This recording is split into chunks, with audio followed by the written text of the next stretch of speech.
Allah subhanahu wa ta'ala says in the Quran, Am hasibtum an tadkhulul jannata wa lamma ya'tum mathalul ladhina khalaw min qablikum مستهم البأساء والضراء وزلزلوا حتى يقول الرسول والذين آمنوا معه متى نصر الله ألا إن نصر الله قريب.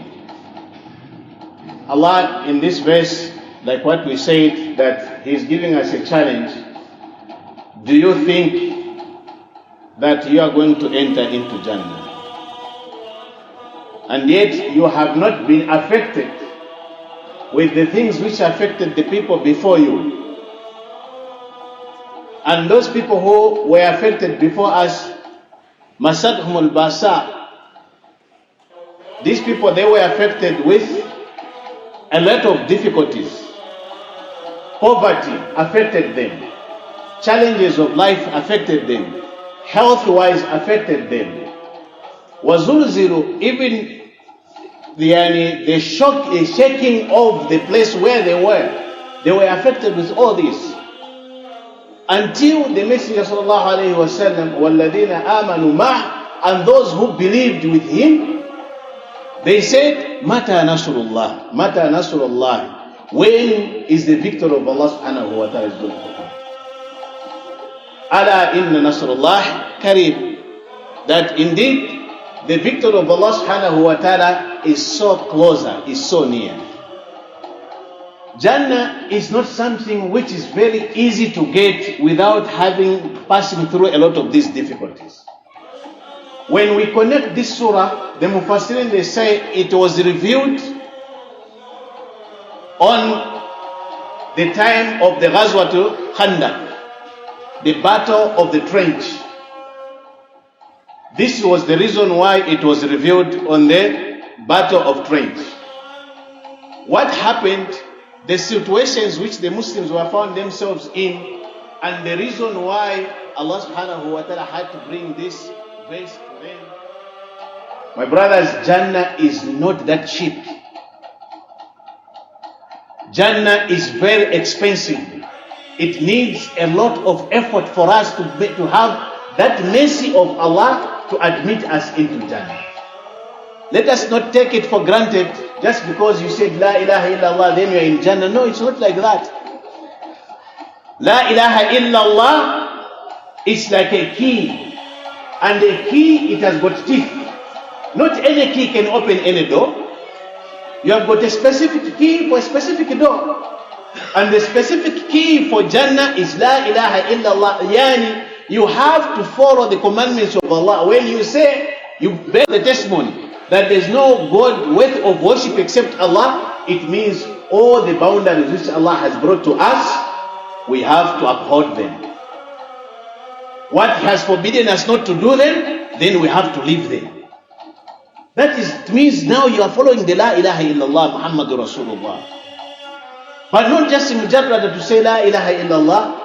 This only comes to a person who has embraced Islam today and he did not do any work, then after that he dies.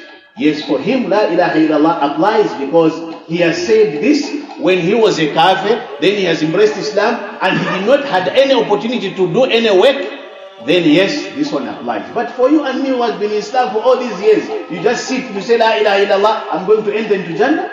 It's not like that.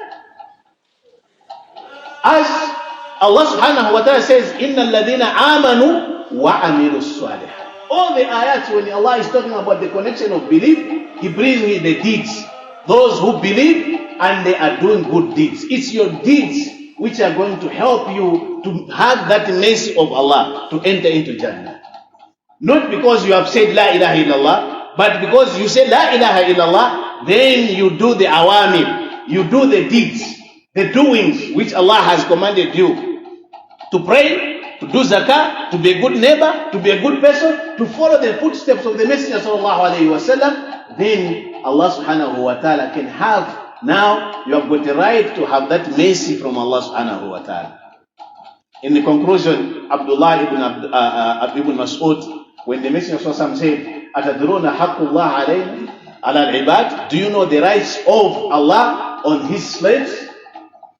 The rights of Allah on us is that we should not worship anyone except Him alone.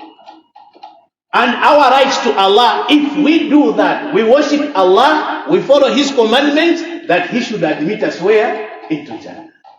That is our right to Allah. But if our right, we are mixing up things. Instead of worshipping Allah, we bring in a lot of things. Instead of following the commandments of Allah, we don't want to make tawbah to Allah, we don't want to go back to Allah. We put up a lot of issues, then we want Allah to admit us to Jannah, and yet we did not fulfill our rights to Allah. He will fulfill His rights. Inna wa'ada Allahi haqqun. Indeed, the promise of Allah it shall be fulfilled. But for us, our part is let us do what we are supposed to do and earn the mercy of Allah to be admitted to Jannah. Insha'Allah ta'ala, we shall continue the topic of why this verse was revealed at the time of the battle of trench. The trench is where they had dug a trench in Medina to prevent the enemies to enter into Medina. And this was coming from Sulaiman al-Faris, who radiallahu ta'ala anhu, who had told the Messenger sallallahu alayhi wa sallam how they can prevent from themselves from this biggest army which they never saw, that they came and they wanted to attack, to wipe out the whole entire Medina, and Allah subhanahu wa ta'ala helped them. And this is a story we are going to discuss tomorrow. Wa akhiru dawana alhamdulillahi rabbil alameen. Wassalamu alaikum wa rahmatullahi wa barakatuh.